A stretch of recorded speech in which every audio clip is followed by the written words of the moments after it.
अस्सलाम वालेकुम। कैसे हैं आप सब लोग? दुआ है और उम्मीद है सब खैर खैरियत से हों। तो जनाब ये थर्ड पार्ट मैं लाई हूँ आज चाइना, लद्दाख एंड इंडिया का। तो इसमें आपको कुछ बातें बताऊँ, कुछ नई चीज़ें सामने आई हैं जो कि मुझे आपके साथ शेयर करना बड़ा ज़रूरी लगा। तो एक तो ये है, मैंने पिछली वीडियो में आपको मैं लिंक यहाँ शेयर कर दूँगी और वीडियो के एंड में भी एक वो डाल दूँगी एलिमेंट वीडियो का, आप देख सकते हैं इससे पहले वाली वीडियो भी। उसमें भी ये चीज़ बातें इसी से रिगार्डिंग इसी की एक पहली वाली पार्ट है। तो ये थर्ड पार्ट है, मैं लिंक आपको शेयर कर दूँगी, आप वो ज़रूर देखिएगा। तो मोदी जी ने जी एक और स्टेटमेंट दी है, जैसे कि मैंने पिछली वीडियो में कहा, ऑल पार्टीज़ कॉन्फ्रेंस, इंडिया की जितनी भी वहाँ लीडर्स हैं उन सबको बुलाया उन्होंने और एक कॉन्फ्रेंस की जिसमें ये थोड़ा अपना कॉन्फ्रेंस बहाल करना चाह रहे थे चाइना से रिगार्डिंग। लेकिन लेकिन लेकिन सब कुछ उल्टा हो गया। हुआ ये कि मोदी साहब ने वहाँ ऑल पार्टीज़ कॉन्फ्रेंस में एक स्टेटमेंट दी और वो ये कहा कि हमारी सीमा यानी उनके जो बॉर्डर है उनको कहते हैं उसमें ना ही कोई घुस आया है और ना ही कोई घुसा हुआ है और ऐसा कोई कर भी नहीं सकता। ठीक है, ये उन्होंने कहा। तो जो उनका गोदी मीडिया है, यानी गोदी मीडिया से मेरा मतलब ये है कि जो मीडिया उनकी इशारों पे चलता है, जो मीडिया सिर्फ उनकी हाँ में हाँ मिलाता है, उसको कहा जा रहा है गोदी मीडिया। तो जी वो जो है वो बार बार इस बात पे ही टीवी चैनल्स पर कह रहा है कि जी बिल्कुल मोदी साहब बिल्कुल ठीक कह रहे हैं, बिल्कुल ठीक कह रहे हैं। तो लेकिन फिर बात यह है कि तो फिर लड़ाई क्यों हुई? चाइना अगर line of actual control LOAC cross नहीं की तो फिर किस बात की लड़ाई न है? वहां कोई और इंडिया हमारी सीमा में घुस आया है, न ही कोई घुसा हुआ है, न ही हमारी कोई पोस्ट किसी दूसरे के कब्जे में है। हैं ऑपोजिट बातें हैं कि मोदी जी ठीक बोल रहे हैं या उनका गोदी मीडिया या फिर इंडिया की फॉरेन मिनिस्ट्री और या फिर वो फौजी जो लद्दाख में बेचारे मार खा रहे हैं चाइनीज़ से, क्योंकि उनकी भी अमवात हो रही हैं, वो भी वहाँ फौजी उनके मर रहे हैं। और समझ नहीं आ रहा कि मोदी जी मुसलसल इनकार ही किए जा रहे हैं। तो अब बात यह है कि अगर तो ऐसी सीन है जैसे कि मोदी जी कह रहे हैं, तो फिर सीनियर्स जो हैं, फ़ौज वाले सीनियर्स जो हैं या फिर जो ये फॉरेन मिनिस्ट्री के जो सीनियर्स वगैरह होते हैं, ये क्यों मुलाकात कर रहे हैं चाइनीज़ सीनियर्स से? ऐसा क्यों है? जो वहाँ के रेजिडेंट्स हैं लद्दाख के, क्या वो भी झूठ बोल रहे हैं कि यहाँ जंग नहीं हो रही, यहाँ चाइनीज़ और इंडियन फ़ौज आपस में लड़ नहीं रहे? और जो इसी तरह मैं आपको पिछली वीडियो में बताया था कि जो वहाँ के वो थे काउंसलर थे, उनको उठा लिया गया जब उन्होंने अपना मुंह खोला कि हाँ जी, चाइनीज़ फ़ौजी इतने घुस चुके हैं अंदर हमारी लाइन ऑफ कंट्रोल में और इतने हमारे फ़ौजी भी मर गए हैं। तो उसको मुंह बंद कराने के लिए उसको उठा लिया। ठीक है, और उसका नाम है जाकिर हुसैन। अब अल्लाह जाने उसको कहाँ उन्होंने नामालूम जगह पर शिफ्ट कर दिया है, अब वो बेचारा पता नहीं क्या है उसके साथ। खैर चलें आगे बढ़ते हैं। अब अच्छा, अब और चीज़ ये कि मोदी जी की बात को ही लेके चलूँगी मैं आगे, और वो ये कि ऑस्ट्रेलिया और अमेरिका ने भी सैटेलाइट पिक्चर्स शो की हैं जिसमें कंक्रीट स्ट्रक्चर्स बने हुए हैं और बिल्कुल कंक्रीट स्ट्रक्चर्स बन गए हैं वहाँ पर। चाइनीज़ फ़ौज ने अपने लिए बैरकें बना ली हैं वहाँ रहने के लिए। तो अच्छा, बताया कुछ ये जा रहा है कि जो लाइन ऑफ एक्चुअल कंट्रोल है वहाँ से बहुत आगे है वो बैरकें, वो जो पिक्चर में शो हो रही हैं वो तकरीबन तकरीबन बताया जा रहा है कि 7 मुरबा किलोमीटर बनता है एरिया, जो कि चाइनीज़ ऑलरेडी वो उसको कॉन्कर कर चुके हैं। तो लेकिन फिर भी Modi ji is continuously saying that there is nothing like that. फिर भी वो नहीं मान रहे कि कोई भी कब्ज़ा नहीं है, कोई भी नहीं आया, हमारा मुल्क वैसे ही है, सेफ़ है। पता नहीं ये किस बिहाफ पे कह रहे हैं, अब तो प्रूफ्स भी आ गए हैं पिक्चर्स के साथ। अच्छा जी, खैर अब ये है कि मोदी जी को कुछ आंसर्स के देने हैं कुछ सवालात के, और वो ये कि जो गालवान वैली जो कि लद्दाख में जिस पे चाइनीज़ ने कब्ज़ा किया हुआ है, तो अगर तो मोदी जी ऐसे ही कह रहे हैं ना कि नहीं है कोई भी हमारे मुल्क में कब्ज़ा नहीं किया हुआ किसी ने भी, तो फिर बताएं कि जी जो गालवन वैली है वो फिर चाइना की है, मतलब वो चाइना ही की थी और फ़ौजी उसके अपने ही वहाँ पे बैठे हुए हैं, ऐसी कोई चीज़ नहीं है। और अगर if it's so then Mughal ji Modi ji is right. ठीक है, हम इस तरह बात मान लेते हैं कि अगर तो गालवन वैली में जो चाइनीज़ फ़ौजी आके बैठे हुए हैं वो उनका अपना ही एरिया है, तो चलो फिर तो ठीक है। आप सही कह रहे हैं मोदी जी कि ऐसा कोई भी बात नहीं है और आपकी जो सीमाएं हैं वो सब सुरक्षित हैं। अच्छा जी, एंड सेकेंडली इफ़ चाइना वहाँ पर नहीं आया इंडिया में, तो फिर चाइना में ने सच कहा है कि इंडियन आर्मी हमारे एरिया में आई है और इसी बिना पर इन फौजियों की पिटाई लगाई है और कुछ को तो अरेस्ट भी कर दिया है। आपको तो मैंने पिछली वीडियो में बताया है, जो जिन्होंने देखी है मेरी पिछली वीडियो, और जिन्होंने नहीं देखी मैं दोबारा बता रही हूँ, लिंक शेयर कर दूँगी, आप ज़रूर देखें मेरी पिछली वीडियो। उसमें ना पिछली वीडियो में मैंने वो दिखाया, वो एक स्टील का लोहे का रॉड है और उसमें नेल्स कीलें वेल्ड करके लगाई गई हैं और उस डंडे से इंडियन फ़ौजियों की पिटाई की गई है। ठीक है, और वो डंडे जो है इंडियन फ़ौजी ही लद्दाख से उधर से पिक्चर्स भेजी हैं कि ये देखें जी इन हथियारों से हमारी पिटाई हो रही है। तो फिर ये क्या चक्कर है, वो क्यों मार रहे हैं इसको? इसका मतलब है कि फिर आप लोग जो हैं वो चाइना के बॉर्डर क्रॉस करके आगे गए हैं और आप लोगों की पिटाई हो रही है और अरेस्ट भी किया है, तो फिर ठीक हुआ है जो भी हुआ है, चाइना ने ठीक किया है। कोई भी वायलेशन होगी लाइन ऑफ कंट्रोल की तो ऐसा ही होता है, हर एक को राइट है अपने उसको बचाने का।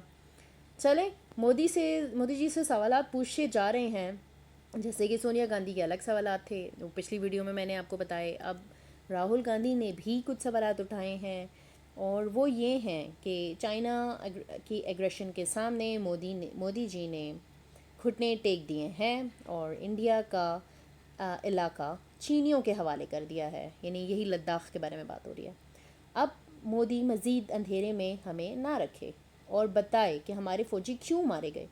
वो गालवान वैली यानी कि जो लद्दाख का जो एरिया है गालवान वैली में मारे गए, तो इस वैली में तो इंडिया पेट्रोलिंग करता है, यानी कि जो सिक्योरिटी है और जो वहाँ पे फ़ौजी ड्यूटी करते हैं वो तो इंडियन है, यानी कि इंडियन आर्मी रखवाली कर रही है पिछली कई दहाइयों से, तो चाइना वहाँ है ही नहीं। तो फिर ये क्या कन्फ्यूजन है, ये क्यों हमें अंधेरे में रखा हुआ है इन्होंने अभी तक? तो इसका मतलब है कि China line of actual control को क्रॉस करके काफ़ी आगे आ गया है और हमारे फ़ौजी उसी को बचाते बचाते मारे गए। अब वाकई में ये सवाल तो उठने ही चाहिए और उठ रहे हैं, लेकिन मोदी जी के पास एक भी जवाब नहीं है। एक न्यू डेवलपमेंट हुई है वो ये कि इंडियन फ़ौजियों ने हाथ खड़े कर दिए हैं कि हम इन चाइनीज़ के साथ फ़ाइट नहीं कर सकते। चाइनीज़ देखें जो उनकी बिल्ट होती है बहुत स्ट्रॉन्ग होती है, वो कंग फू और कराटे और योगा, मतलब वो क्या क्या उनकी बॉडी जो है ना बहुत ज़्यादा सख्त हो जाती है, काफ़ी एक्सरसाइजेज और उनकी जो डाइट और वो उनके पास हथियार हो ना हो वो एक खुद चलते फिरते हथियार हैं। ठीक है, तो फिज़िकल लड़ाई के लिए जो इंडियन फ़ौजी हैं वो ट्रेन नहीं हैं जैसे कि चाइनीज़ हैं। जब चाइनीज़ और इंडियन फ़ौजी का आमना सामना होता है तो चाइना बेहतर तरीके से लड़ाई करता है और इंडियंस बहुत मार खाते हैं। भारतीय गवर्नमेंट ने एक इजाज़तनामा दे दिया है फ़ौजियों को कि अपने पास फायर आर्म रखें, यानी कि आप वहाँ पर बंदूक रख सकते हैं अपने आप बचाव के लिए, अगर तो चाइनीज़ आते हैं तो आप उन पर चला सकते हैं। अच्छा, अब इस इजाज़तनामे के बाद चाइना की तरफ से भी एक रिएक्शन आया है और वो ये कि अगर तो भारत ने गोली चलाई तो भारत चीन का मुकाबला नहीं कर सकता, क्योंकि चाइना के हथियारों में काफ़ी एडवांसमेंट है और चाइना आसानी से अचीव कर लेगा वो सब कुछ भी जो कि अभी वो सिर्फ स्लोली कर रहा है, फिर जल्दी कर लेगा।